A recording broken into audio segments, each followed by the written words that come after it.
Your Royal Highnesses, Your Excellencies, distinguished guests, ladies and gentlemen, as you can see, the arrival of His Royal Highness, Prince Mohammed bin Salman bin Abdulaziz Al Saud, the Crown Prince and Prime Minister, and Mr. Yes.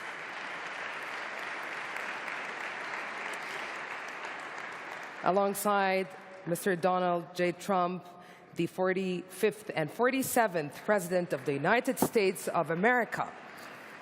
They're actually beginning their tour in the Gallery of Memories. That's a curated exhibition that tells the story of nearly 8 decades of Saudi-American partnership. They're moving forward to the Gallery of Memories. The journey begins with a historic moment. As you can see, here at the center of the exhibition stands a historic disc, a significant piece gifted in 1950 to King Abdulaziz bin Abdurrahman Al Saud by US President Harry Truman. And the journey begins with a historic moment, the 1945 meeting between King Abdulaziz bin Abdurrahman Al Saud and the President Franklin Roosevelt, a defining encounter that laid the foundation for a lasting diplomatic relationships between the two nations, the Kingdom of Saudi Arabia and the United States of America. And there, the two leaders will walk through the Journey of Transformation Gallery, Saudi Vision 2030 Gallery, a forward-looking space that brings to life the kingdom's national transformation. Here in this area, it features scale models of some of the kingdom's most iconic future projects, including Prince Mohammed bin Salman Stadium, which will host the world as Saudi Arabia welcomes the FIFA World Cup in 2034. That's the iconic future project, Prince Mohammed bin Salman Stadium.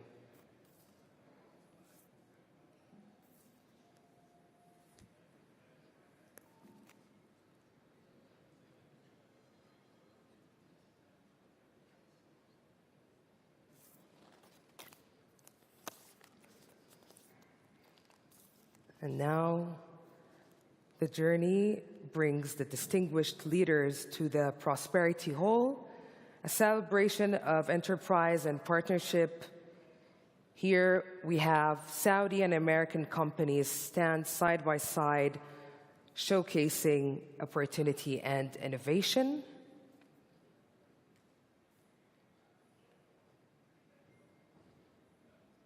This is prosperity redefined, ladies and gentlemen.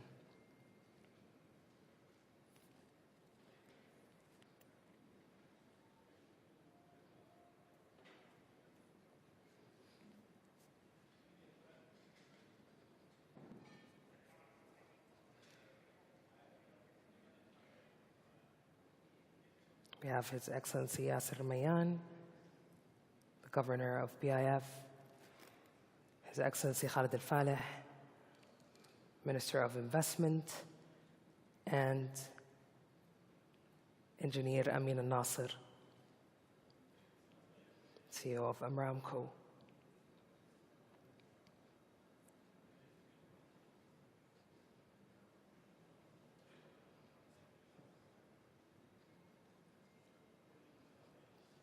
They're standing now in front of Aramco's booth, taking the tour in the Prosperity Hall.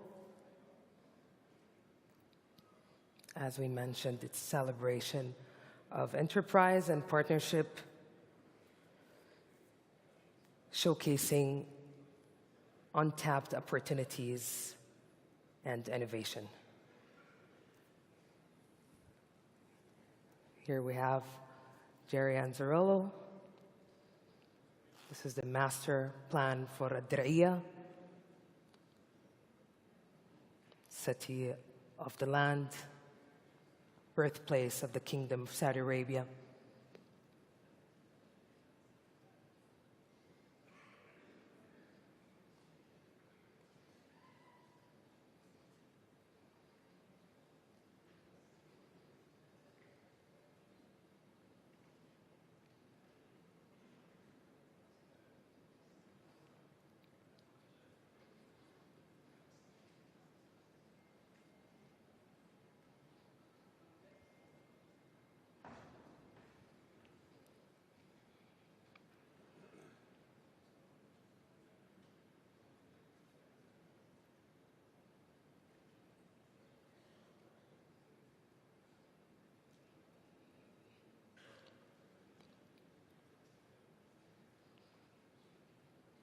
Here, we always say, and Jerry always reiterates, there is only one Diriyah.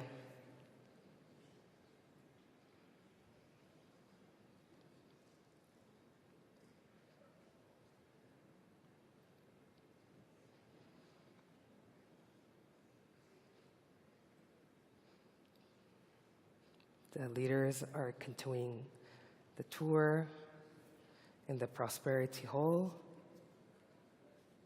where prosperity is really defined, making their way to the Plenary Hall. And for that, we have here, I think that's the master plan for New Murabba project.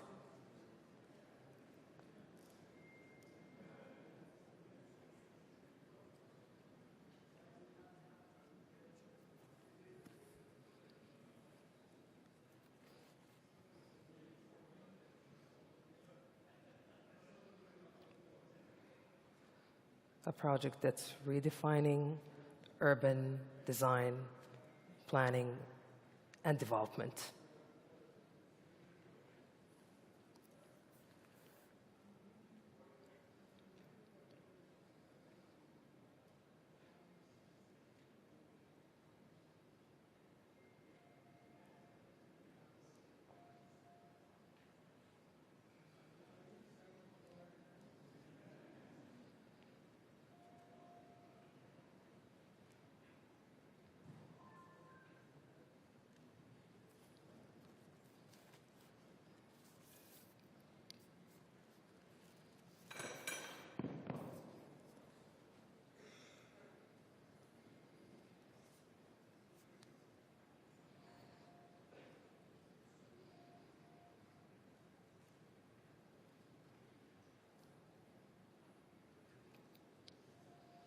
This area, the Prosperity Hall, really reflects the grounding in collective growth, meaningful collaboration, and mutual ambitions.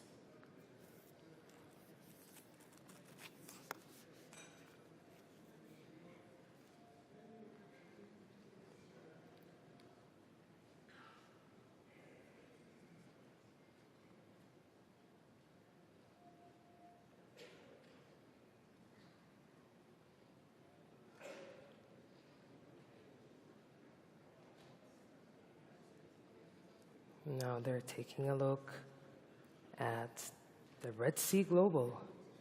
Here's the CEO, John Pagano, having a conversation with His Royal Highness, Prince Mohammed bin Salman bin Abdulaziz, the Crown Prince and Prime Minister, and the 45th and 47th President of the United States of America, Mr. Donald J. Trump.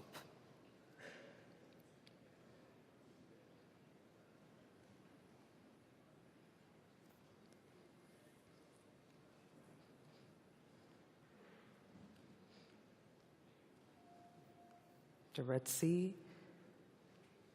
Global, redefining regenerative tourism locally, regionally, and globally.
As you can see, distinguished guests, ladies and gentlemen,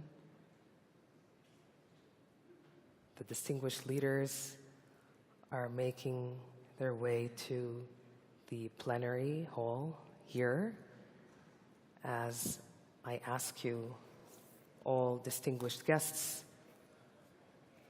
to please rise for the entrance of His Royal Highness Prince Mohammed bin Salman bin Abdulaziz Al Saud, Crown Prince and Prime Minister, and the 45th and 47th President of the United States of America, Mr. Donald J. Trump. Thank you.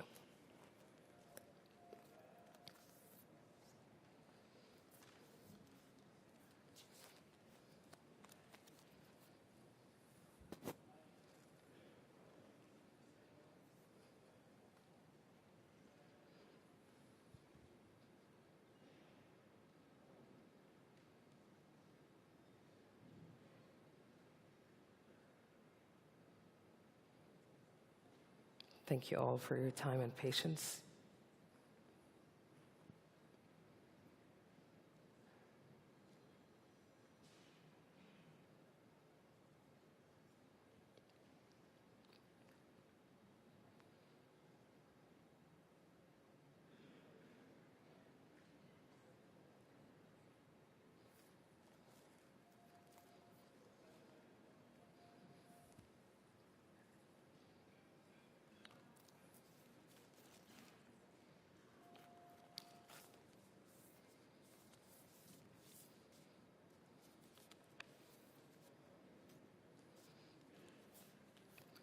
Here in this spot, the Journey of Transformation Saudi Vision 2030 Gallery is a forward-looking space that brings to life the kingdom's national transformation.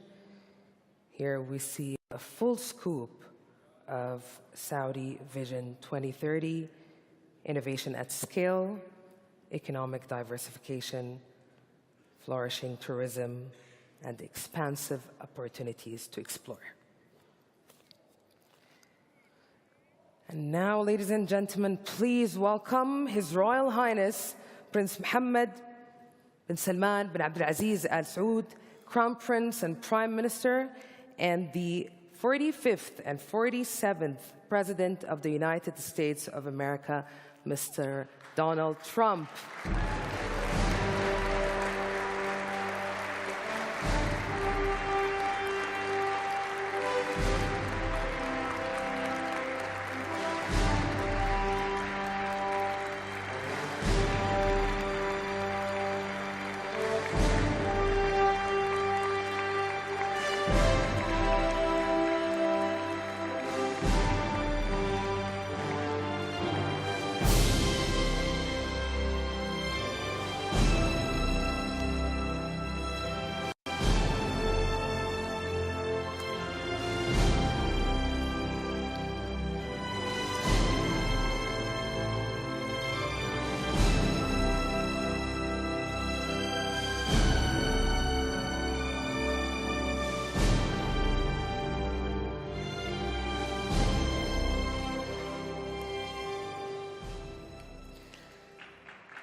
Assalamu alaikum wa rahmatullahi wa barakatuh.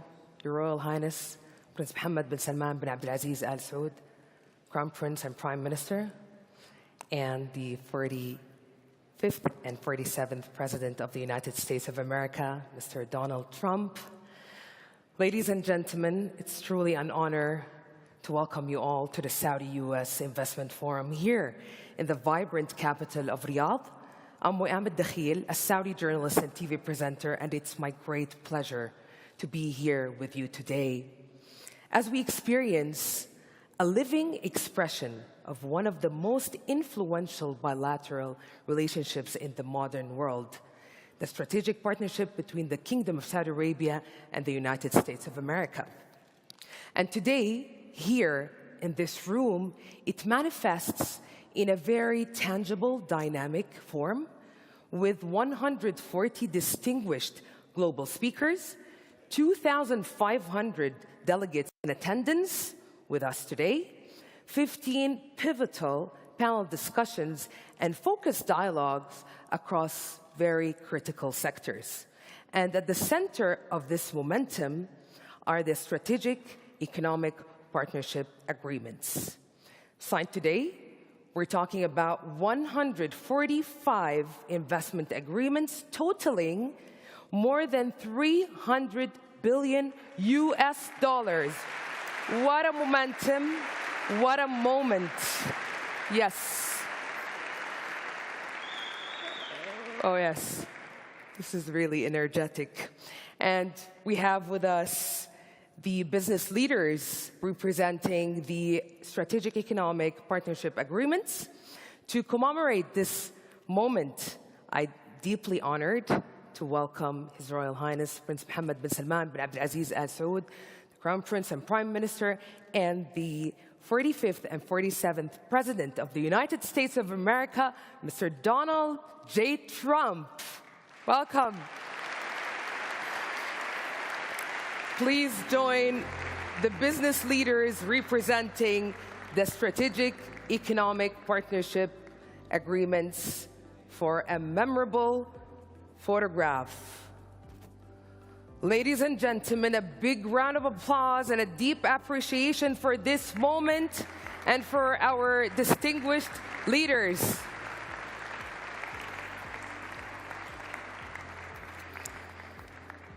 We witness this moment that reflects the trust and determination shared by two nations to move forward together. As you can see, the leaders at the center of this frame shaping the next phase of prosperity for both nations, the Kingdom of Saudi Arabia and the United States of America.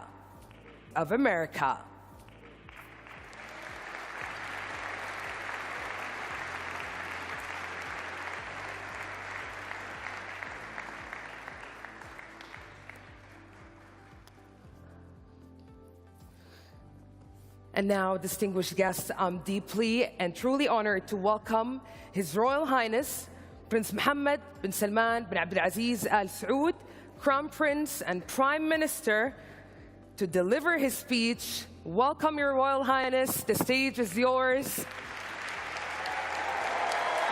What a moment. What a moment.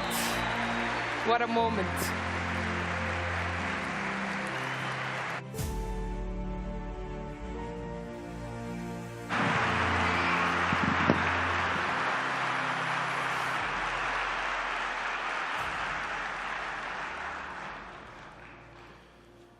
فخامة الرئيس دونالد ترامب، ضيوفنا الكرام، السلام عليكم ورحمة الله وبركاته.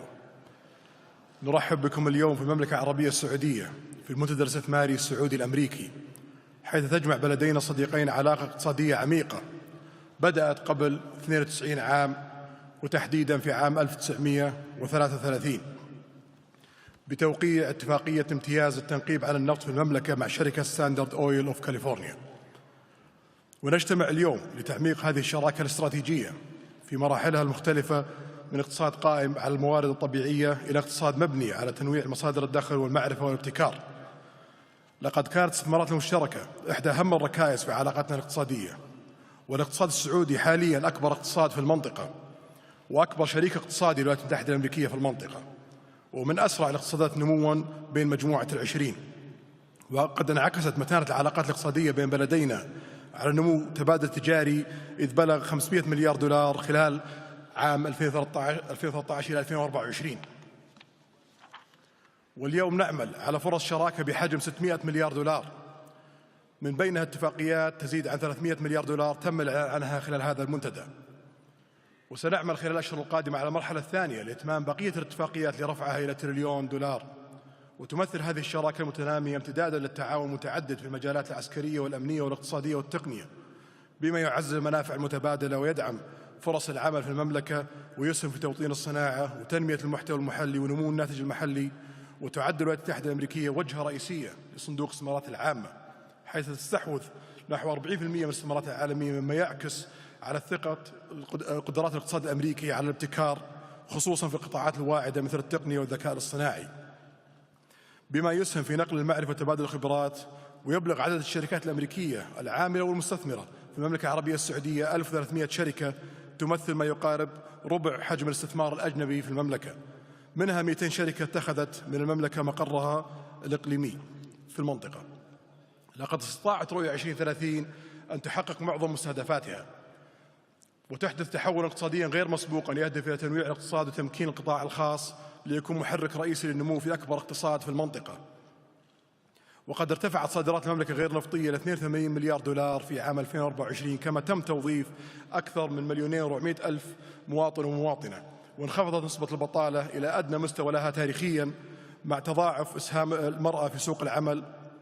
ختاما، أنني يا فخامة الرئيس على ثقة أننا اليوم نواصل البناء معكم ومستندين إلى أسس الشراكة الوثيقة من بلدينا، وما وقعنا عليه اليوم هو جزء من طموح أكبر يستثمر فرص التعاون وتبادل المنافع بيننا.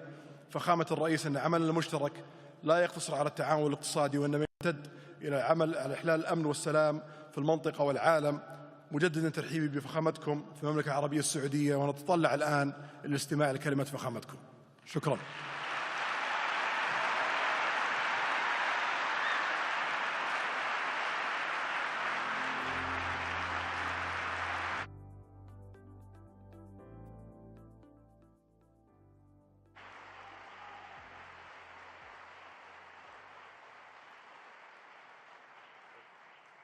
Yes, you need to go. You need to go. And I'm proud to be an American, where at least I know I'm free. And I won't forget the men who died, who gave that right to me. And I gladly stand up next to you and defend her still today. 'Cause there ain't no doubt I love this land. God bless the USA.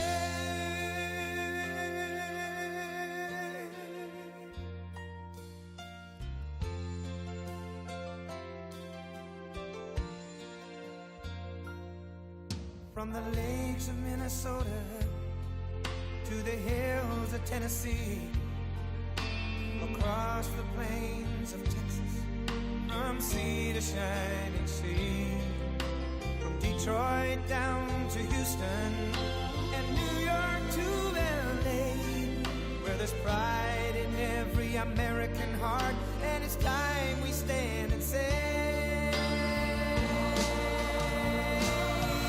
that I'm proud to be an American, where at least I know I'm free.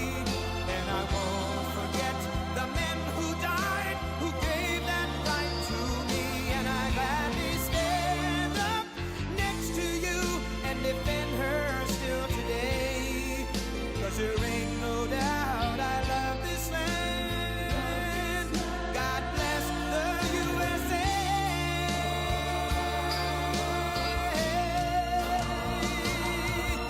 And I'm proud to be an American, where at least I know I'm free. And I won't forget the men who died, who gave that right to me. And I gladly stand up next to you and defend her still today. 'Cause there ain't no doubt I love this land. God bless the USA.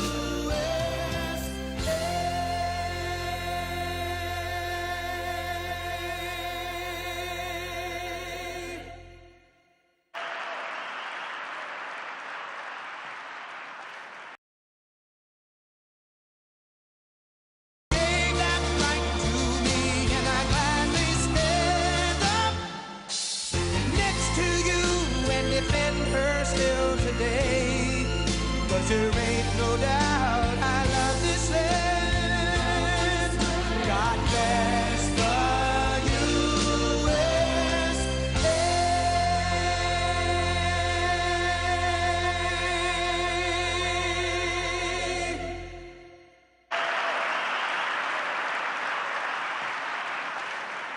Well, thank you very much. It's an honor to be here. What a great place. What a great place, but more importantly, what great people. I want to thank His Royal Highness, the Crown Prince, for that incredible introduction. He's an incredible man. Known him a long time now. There's nobody like him. Thank you very much. Appreciate it very much, my friend. And it's a tremendous honor to return to this beautiful kingdom and be welcomed back with such extraordinary generosity and warmth. I've never forgotten the exceptional hospitality showed to us by King Solomon, who's just, we talk about a great man. That is a great man. That is a great man, a great family.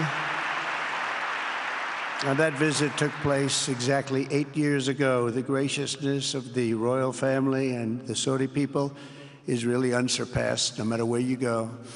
Let me also thank the countless ministers, government officials, business leaders, and distinguished guests for that warm welcome. Very warm, and I know so many of you. I'd like to call out all of your names, but we have a lot of problems. We'd be here for a long time. We don't want that, so don't be upset. With this historic state visit, we celebrate more than 80 years of close partnership between the United States and the Kingdom of Saudi Arabia. Ever since President Franklin Roosevelt met with King Solomon's father, King Abdul Aziz, aboard the USS Quincy in 1945, the U.S.-Saudi relationship has been a bedrock of security and prosperity. Today, we reaffirm this important bond, and we take the next steps to make our relationship closer, stronger, and more powerful than ever before. It is more powerful than ever before.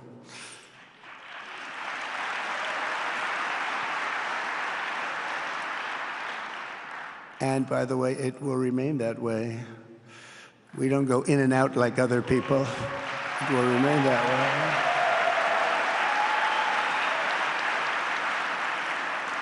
I've come this afternoon to talk about the bright future of the Middle East, but first let me begin by sharing the abundance of good news from a place called America. In less than 4 months, our new administration has achieved more than most other administrations accomplish in 4 years or even 8 years. We've actually done, for the most part, more. The day I took office, we inherited, thank you. Thank you.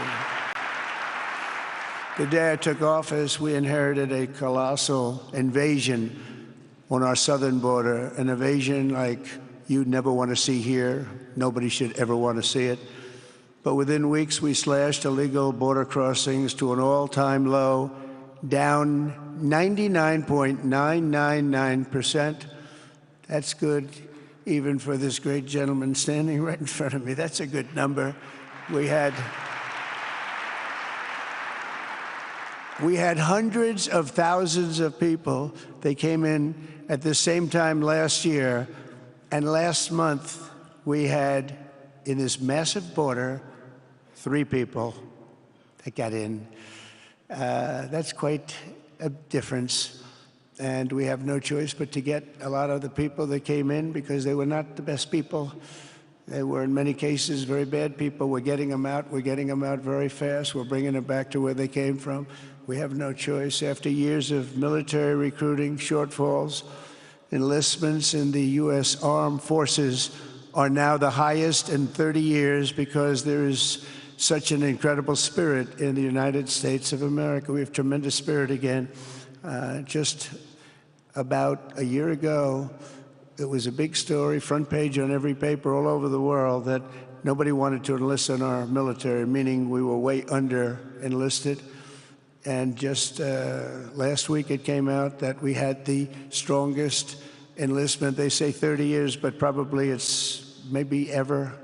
They don't go back that far. It's the best, and that includes police officers, firemen, everything else. Is a great spirit in the United States right now.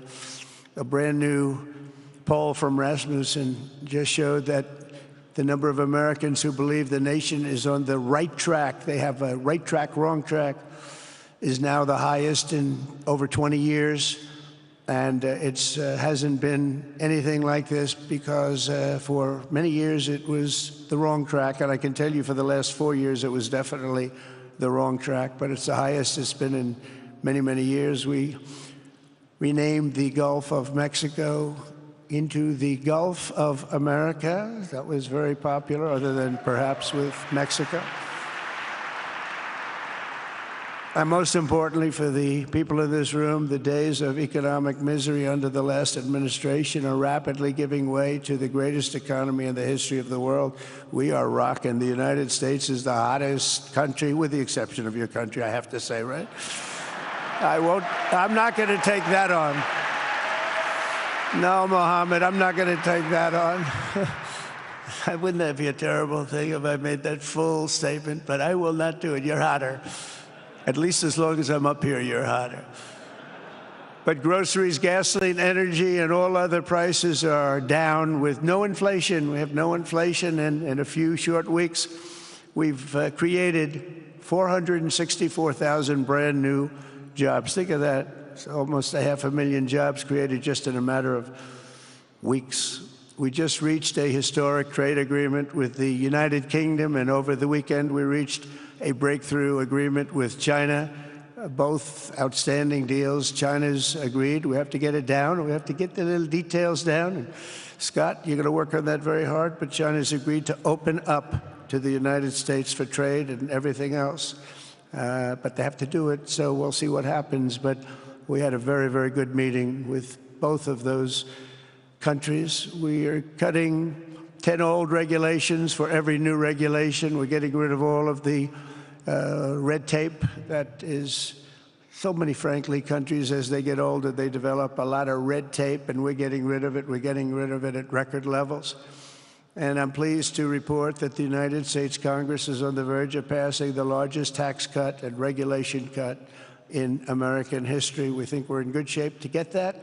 And if we get that, that will be like a rocket ship for our country. In the first quarter of the year, the investment in America was up an astounding 22%. More than $10 trillion of new investments have been announced or are coming just since the election on November 5th. So think of that. In a very short period of time, we have over $10 trillion, and it could be much higher than that. Not everybody comes to the White House to have a news conference that they're going to be opening up in America, but they're all coming in at numbers that we've never seen before. If you take a look at other presidencies, they wouldn't do $1 trillion sometime in years. We did this in essentially 2 months because you have to say we got into office and they gave me about a month to clean up and fix up the Oval Office, and after that we started working. And the money is pouring in, the jobs are pouring in, the companies are pouring into our country like we've never seen before. There's never been anything like it. And we let other people tariff us into losing a lot of money and a lot of jobs, and now we're tariffing them. And it's at a level that nobody's seen. It's a level that is making us a very much different country and a very different Republican Party. We won a tremendous victory in November. We won all 7 swing states, the popular vote by millions and millions of votes. The Electoral College, we won by 312 to 226. Remember, they said, well, we could get to 270. No, we got to 312. That's a big difference. And very importantly, we won counties throughout the United States, 2,660 to 451. That's why when you look at a map, they're all red. It's all, the whole country is red. Red stands for Republican.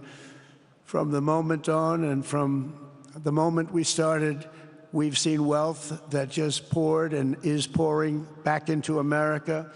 Apple is investing $500 billion. NVIDIA is investing, and I see my friend is here, Jensen. That's very good, wherever you may be. I thank you very much, because he's putting in $500 billion. TSMC is investing. Where is Jensen, by the way? Where is he? He's standing here. Where is he? I just saw. Thank you very much, Jensen. I mean, Tim Cook isn't here, but you are. What a job you've done. He said he's got 99% of the chip market. I don't know. That's a big. That's not easy to beat. But what a job you've done. Thank you. We are proud to have you in our country. You know that. Thank you for the investment. TSMC is investing $200 billion, and with this trip, we're adding over $1 trillion more in terms of investment into our country and buying our products. And, you know, nobody makes military equipment like us. We have the best military equipment, the best missiles, the best rockets, the best everything. Best submarines, by the way. Most lethal weapon in the world. In addition to purchases of $142 billion of American-made military equipment by our great Saudi partners, the largest ever. This week there are multi-billion-dollar commercial deals with Amazon, Oracle, AMD. They're all here. Uber, Qualcomm, Johnson & Johnson, and many, many more. So I want to congratulate everybody. So many great business executives, many of you, most of you I know. And they're coming in, you know, about a month ago. They weren't that happy when they saw me. And now they're saying, sir, you're doing a great job. Thank you very much. It's amazing what a rising market will do. Oh, it's going to get a lot higher. In fact, I told people 5 weeks ago, this is a great time to buy. I got criticized for that. Now they don't criticize me anymore. People should have listened. But it's going to go a lot higher.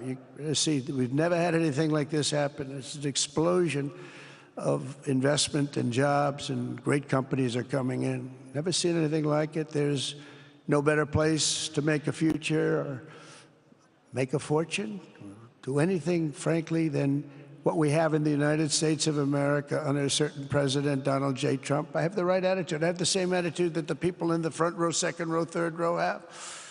As you get back, perhaps they start to wane a little bit in terms of their view. But they understand, and we're doing what a lot of smart people would do. And we're not necessarily being politically correct. You saw what we did yesterday with health care. We've cut our health care by 50 to 90%. You're going to see drugs and pharmaceuticals come down at numbers that nobody has ever seen. And drugs, pharmaceuticals, we think will be dropping. And it'll be a redistribution of costs with other nations, which really took advantage of a very nice group of people that ran our country. But not only is this a time of incredible excitement in the United States, it's also an exhilarating period right here in the Arabian Peninsula. Beautiful place, by the way, beautiful place. Exactly. Thank you.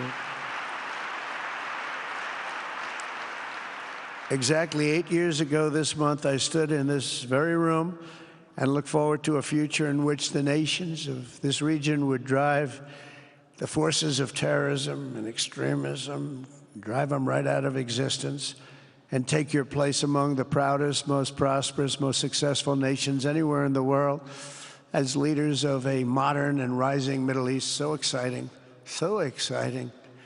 Mohammed, do you sleep at night? How do you sleep? Huh? Just thinking.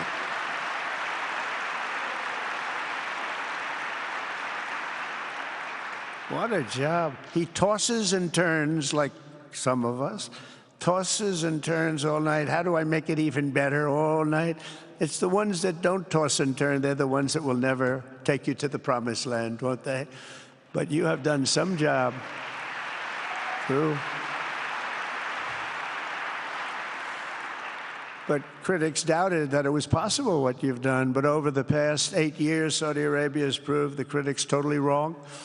The transformation that has occurred even by these incredible business leaders. I mean, you had the biggest leaders in business anywhere in the world standing right before us.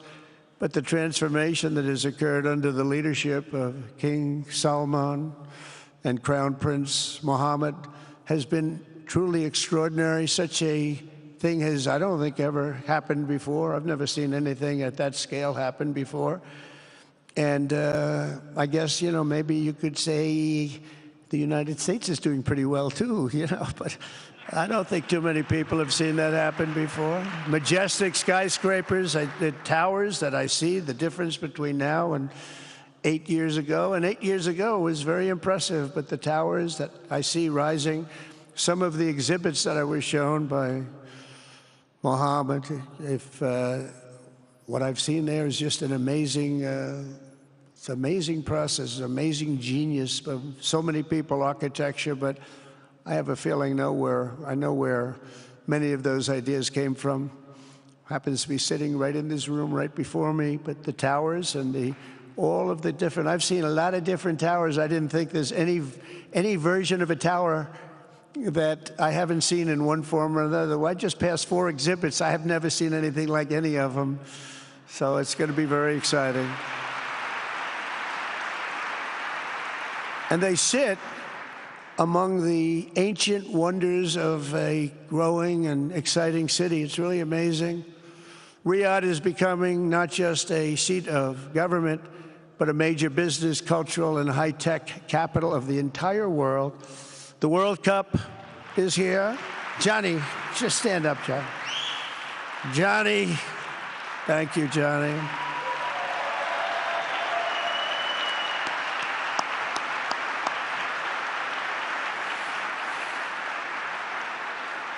Great job, Johnny, great job. But the World Cup and the World Expo will soon be coming here, just like the World Cup is coming to the United States. It's going to be really exciting next year.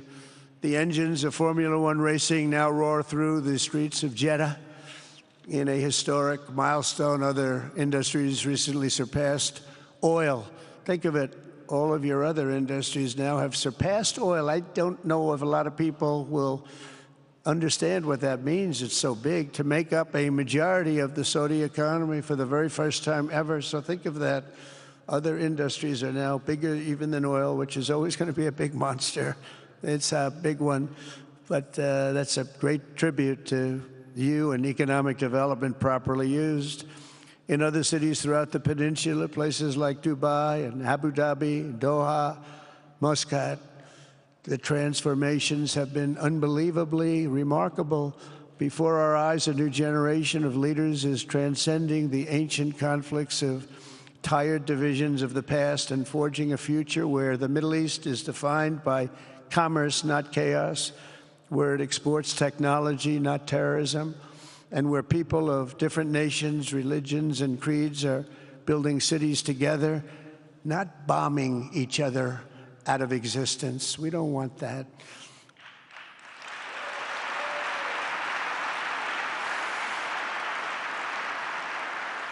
And it's crucial for the wider world to note this great transformation has not come from Western interventionists or flying people in beautiful planes giving you lectures on how to live and how to govern your own affairs. No, the gleaming marvels of Riyadh and Abu Dhabi were not created by the so-called nation builders, neocons, or liberal nonprofits like those who spent trillions and trillions of dollars failing to develop Kabul, Baghdad, so many other cities. Instead, the birth of a modern Middle East has been brought by the people of the region themselves, the people that are right here, the people that have lived here all their lives, developing your own sovereign countries, pursuing your own unique visions and charting your own destinies in your own way. It's really incredible what you've done.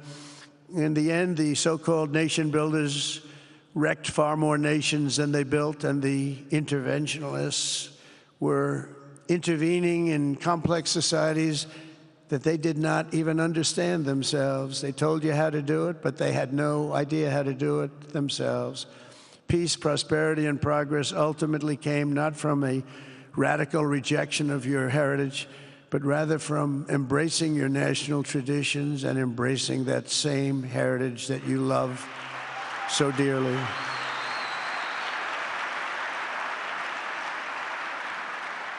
And it's something only you could do. You achieved a modern miracle, the Arabian way. That's a good way.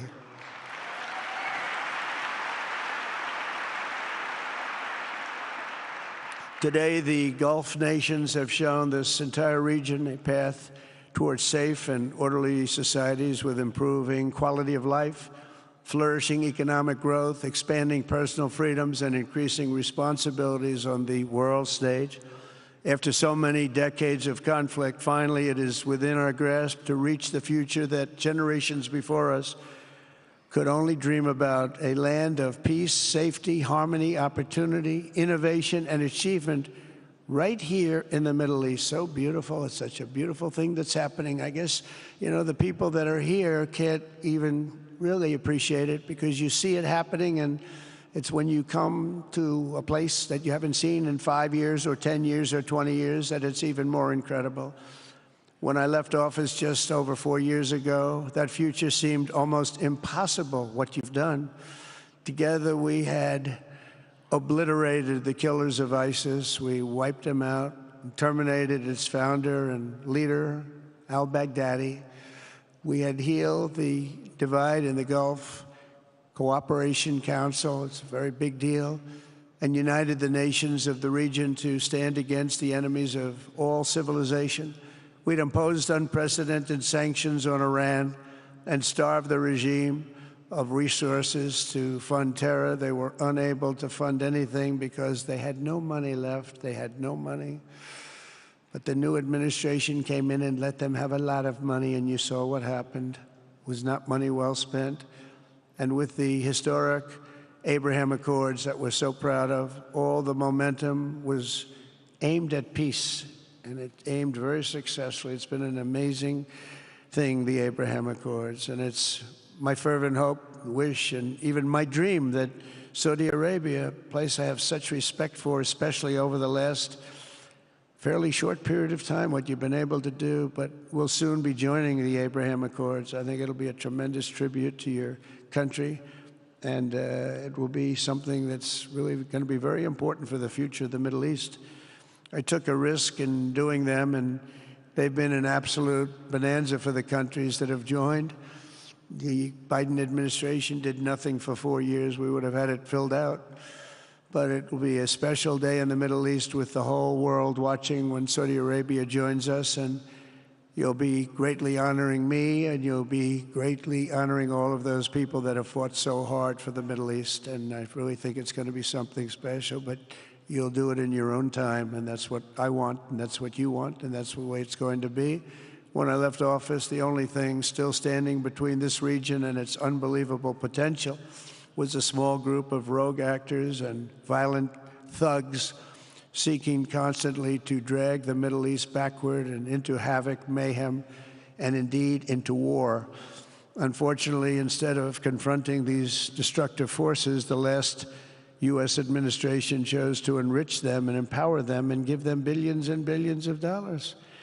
The Biden administration, the worst administration in the history of our country, by the way, spurned our most trusted and longstanding Gulf partners, and I can say partners worldwide, one of our great, great partners, no matter who we look to, and we have great partners in the world, but we have none stronger and nobody like the gentleman that's right before me. He's your greatest representative, greatest representative.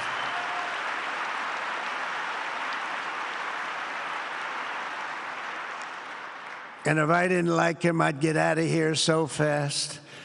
You know that, don't you? He knows me well. I do. I like him a lot. I like him too much. That's why we give so much, you know? Too much. I like you too much. Great guy. They lifted sanctions on Iran in exchange for getting nothing, and sent the regime tens of billions of dollars to fund terror and death all over the world. And they laughed at him. They laughed at our leader. And they're still laughing at our leader. They thought him a fool. And they made nothing but trouble ever since, including the funding of October 7th, one of the worst days ever in the history of the Middle East. Horrible day. Biden removed the Houthis from the list of foreign terrorist organizations, even while missiles and drones were being launched right here at your beautiful city of Riyadh, and launched at ships if they happened to be sailing in the wrong location. The The Biden administration's extreme weakness and gross incompetence derailed progress toward peace, destabilized the region, and put at risk everything we had worked so hard to build together. And when you think of the great achievements that you've made, to do it in light of a pretty hostile administration, an administration that was not a believer, it makes your achievements even greater. Makes them even greater, you know that. But in a few short months since taking office, we have achieved the swift return of American strength at home and abroad, now working with the vast majority of people in this region who seek stability and calm. Our task is to unify against the few agents of chaos and terror that are left and that are holding hostage the dreams of millions and millions of great people. The biggest and most destructive of these forces is the regime in Iran, which has caused unthinkable suffering in Syria, Lebanon, Gaza, Iraq, Yemen, and beyond. There could be no sharper contrast with the path you have pursued on the Arabian Peninsula than the disaster unfolding right across in the Gulf of Iran. Think of that. They wanted to name it that. I said, they're not going to let them do that. Do you mind if I stop that? I stopped it. We're not going to let that happen.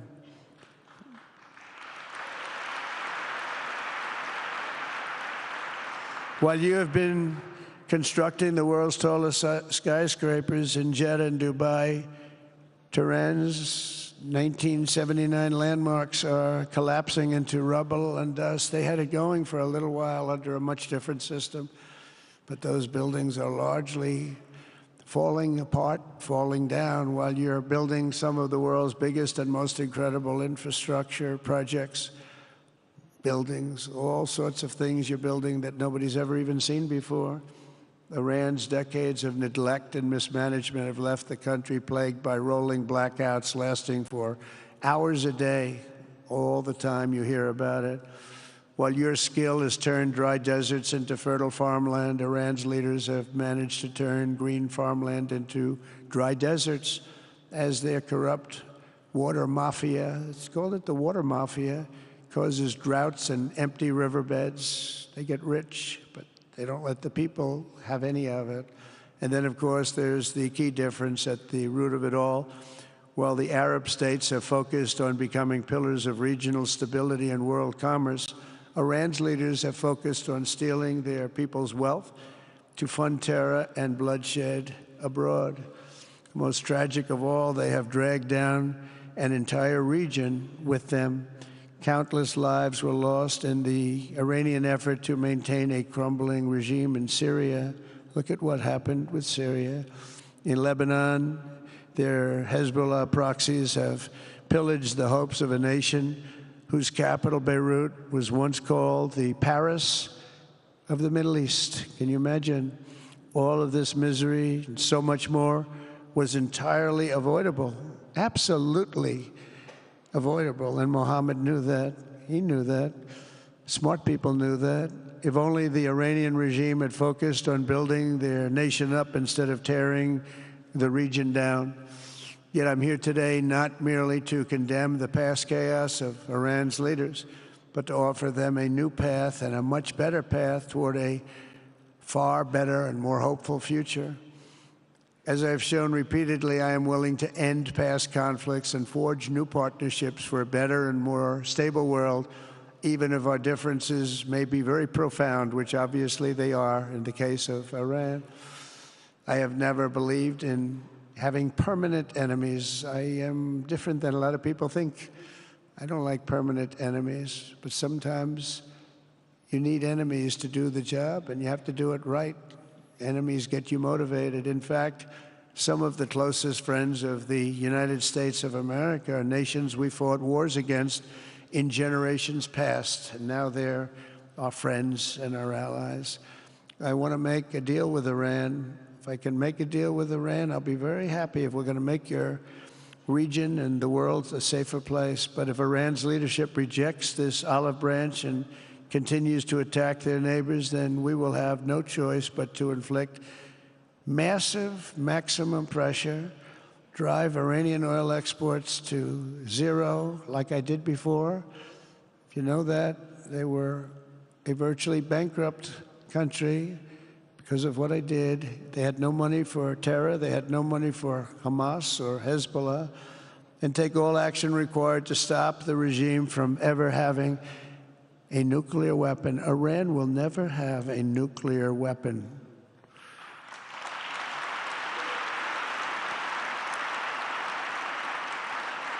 But with that said, Iran can have a much brighter future, but will never allow America and its allies to be threatened with terrorism or nuclear attack. The choice is theirs to make. We really want them to be a successful country. We want them to be a wonderful, safe, great country, but they cannot have a nuclear weapon. This is an offer that will not last forever. The time is right now for them to choose. Right now, we don't have a lot of time to wait. Things are happening at a very fast pace. They're happening right here. They're happening at a very fast pace. So they have to make their move right now, one way or the other. Make your move.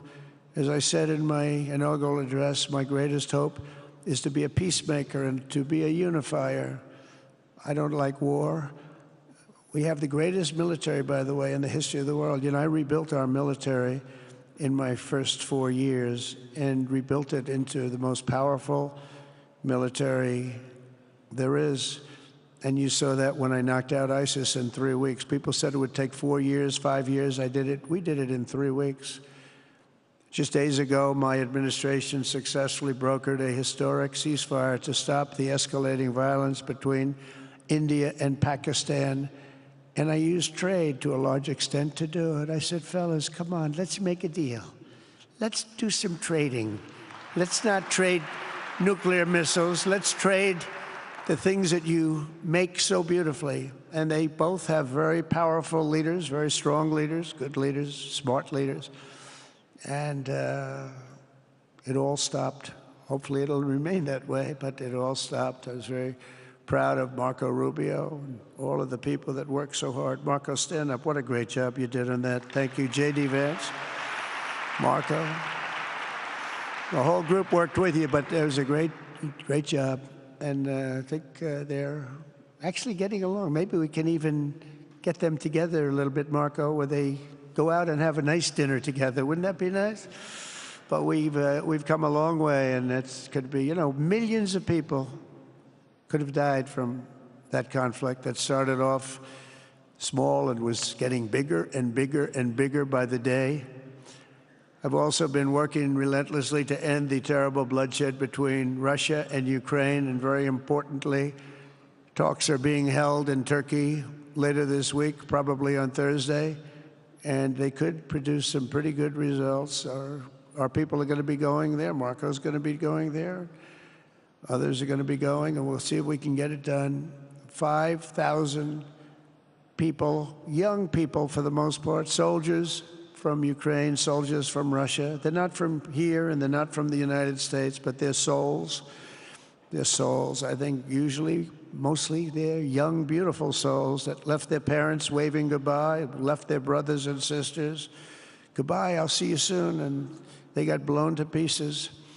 5,000 on average a week are dying, and people are dying elsewhere in the region, but tremendous numbers like we haven't seen since World War II are dying, and I want to stop it. I want to stop it. It's a horrible war. Would have never happened if I were president. That's a war that would have never happened. October 7th would have never happened if I were president, because Iran had no money to pay Hamas or anybody else. They had no money. They were not looking to take care of them. They had to take care of themselves. They had no money. We stopped their oil effectively with the embargoes and sanctions. But let me take this opportunity to thank the Kingdom of Saudi Arabia for the constructive role that you've played in facilitating the Ukraine talks. And it really is, you've been amazing. You've made everything available to us. Thank you very much. Thank you. And if we get that settled, we'll pay a special tribute to what you've done. You really did lay a great groundwork. Thank you very much. Appreciate it. The West should not be dragging itself backward into another endless war in Europe, yet another endless war. We should stop the killing and work together to address the biggest long-term threats as one unbeatable team. Think of us as an unbeatable team. I mean, when you look at what you've done here, that's much more difficult than stopping stupidity. Think of it. It's stupidity. What you've done is much more difficult, and you did it better than anybody else has ever done it. As President of the United States, my preference will always be for peace and partnership whenever those outcomes can be achieved. Always. It's always going to be that way. Only a fool would think otherwise. In recent years, far too many American presidents have been afflicted with the notion that it's our job to look into the souls of foreign leaders and use U.S. policy to dispense justice for their sins. They loved using our very powerful military, and now it's really the most powerful it's ever been. We just are getting a budget approved, $1 trillion, highest budget we've ever had in history for military, $1 trillion.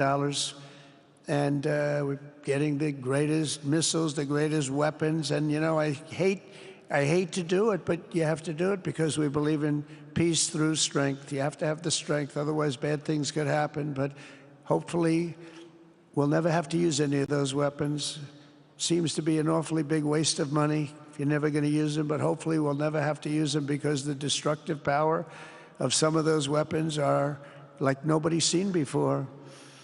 I believe it is God's job to sit in judgment, my job to defend America, and to promote the fundamental interest of stability, prosperity, and peace. That's what I really want to do.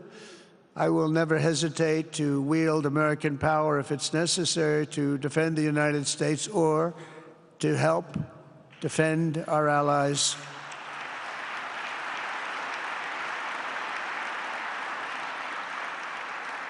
And there will be no mercy for any foe who tries to do us or them harm. We will have no mercy. They understand that. That's why I've been pretty lucky. A lot of people think, you know, he's looking to fight. He's looking to fight, and things get settled. It's an amazing thing when they really think you mean it. But we do. We have the greatest military, the strongest military, stronger than any. Nobody's even close. We have the best weapons in the world. But we don't want to use them. If you threaten America or our partners, however, then you'll be faced with overwhelming strength and devastating force. We have things that you don't even know about, you don't hear about, and if you did, you'd say, wow. In recent weeks, following repeated attacks on American ships and freedom of navigation in the Red Sea, the United States military launched more than 1,100 strikes on the Houthis in Yemen. As a result, the Houthis agreed to stop. They said, we don't want this anymore. It's the first time you've heard that from them, too. They're tough. They're fighters. But just days ago, we were asked to cease targeting commercial. They were not going to be targeting commercial ships in any way, shape, or form, or anything American. And they were very happy that we stopped. But we had 52 days of thunder and lightning like they've never seen before. This was a swift, ferocious, decisive, and extremely successful use of military force. Not that we wanted to do it, but they were shooting down ships. They were shooting at you. They were shooting at Saudi Arabia. We don't want them shooting at Saudi Arabia, if that's okay. So we hit them hard. We got what we came for, and then we got out. Since January 20th, the U.S. military has terminated 83 terrorist leaders operating across Iraq, Syria, and Somalia, including ISIS's #2 global leader. You read about that just recently. With the help of Pakistan, we apprehended the ISIS terrorists responsible for the attack on 13 American service members at Abbey Gate, that horrible, horrible disaster. During this Afghanistan withdrawal, you know, that's another thing that we don't even think about so much anymore. 13 died, but 42 were horribly wounded. But hundreds of people died overall, because I count the people on the other side. Hundreds of people just grossly incompetent. It's probably why Putin decided to go into Ukraine, something he never would have done if I were president. But we wouldn't have had the problems of October 7th if I were president. We wouldn't have had Ukraine, Russia if I were president. We wouldn't have had Abbeygate because there wouldn't have been any reason we were getting out, but we were getting out with dignity and with strength and power. But the way they got out was not good. I think it was the most embarrassing moment in the history of our country. And we've been working tirelessly to bring back all hostages held by Hamas. We brought back a lot already, but we're bringing back more. This weekend, we successfully negotiated the release of the last American hostage, Edan Alexander. Just came out a few hours ago, and we continue to work to get that war ended as quickly as possible. It's a horrible thing that's taking place. All civilized people must condemn the October 7th atrocities against Israel, which would never have happened again if you had probably a different president, but definitely if you had me as president. The people of Gaza deserve a much better future, but that will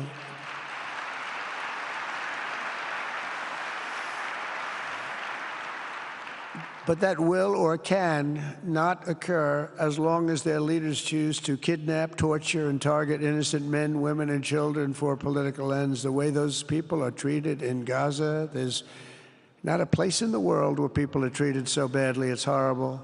After years of suffering, two of the nations most ravaged by terror are finally beginning to end their long nightmares under the new generation of leaders. In Lebanon, where a friend of mine has just become the ambassador. He's going to be great. I said, you know, that could be a very dangerous job. He said, I was born there. I'm Lebanese. I love that country. I said, but it's very dangerous. You know, this is a friend of mine from New York.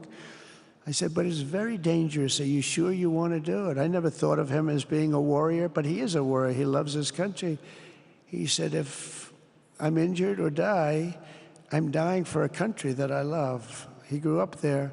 It's horrible what's happened in Lebanon, but you have a great ambassador, I can tell you that. In Lebanon, which has been endlessly victimized by Hezbollah and their sponsor, Iran, a new president and prime minister have brought the first real chance in decades for a more productive partnership with the United States, and we're going to work with their new ambassador and everybody else, Marco, and we're going to see if we can really help them out and let them get over that very high grid that they're going to have to get over. My administration stands ready to help Lebanon create a future of economic development and peace with its neighbors. They have tremendous people in Lebanon, doctors, lawyers, great professional people. I hear it so many times. Likewise, in Syria, which has seen so much misery and death, there is a new government that will hopefully succeed in stabilizing the country and keeping peace. That's what we want to see in Syria. They've had their share of travesty, war, killing, many years. That's why my administration has already taken the first steps toward restoring normal relations between the United States and Syria for the first time in more than a decade. And I'm very pleased to announce that Secretary Marco Rubio will be meeting with the new Syrian foreign minister in Turkey later this week. And very importantly, after discussing the situation in Syria with the Crown Prince, your Crown Prince,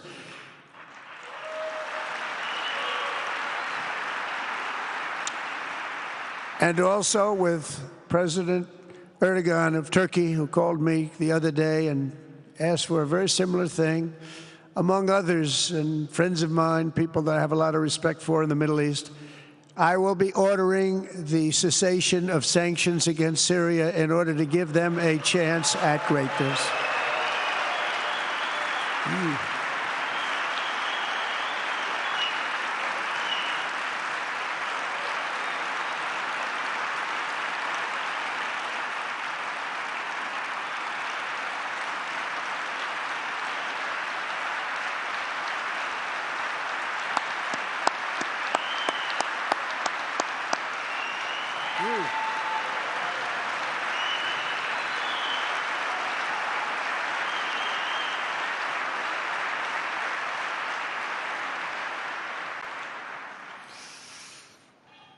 Oh, what I do for the Crown Prince.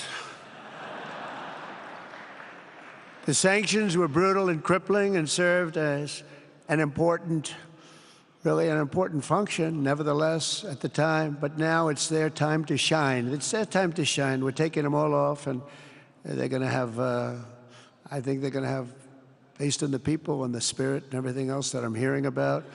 So I say good luck, Syria. Show us something very special like they've done, frankly, in Saudi Arabia, okay? They're going to show us something special. Very good people. Everywhere we can, my administration is pursuing peaceful engagement, offering a strong and steady hand of friendship to all that will take it in good faith.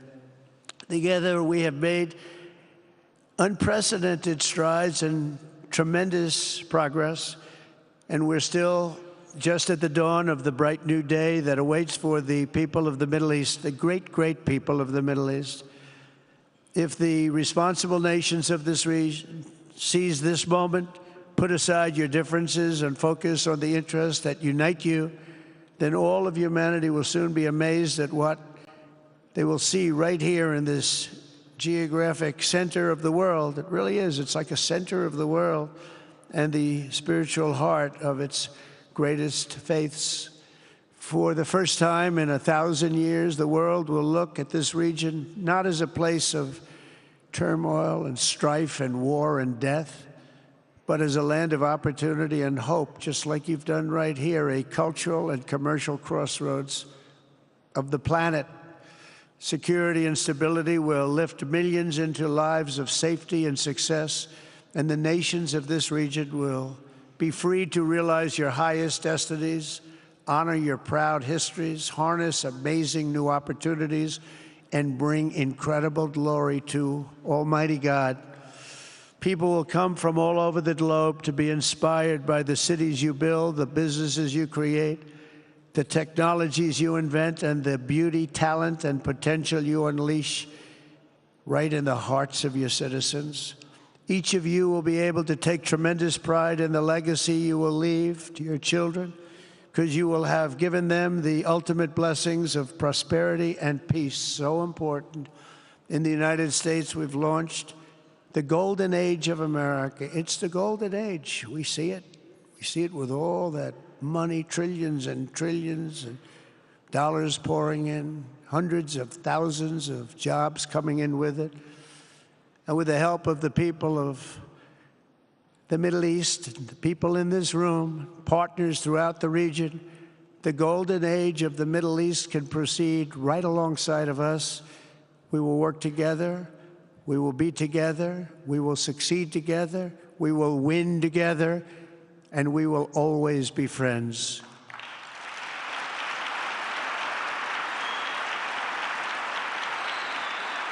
Thank you.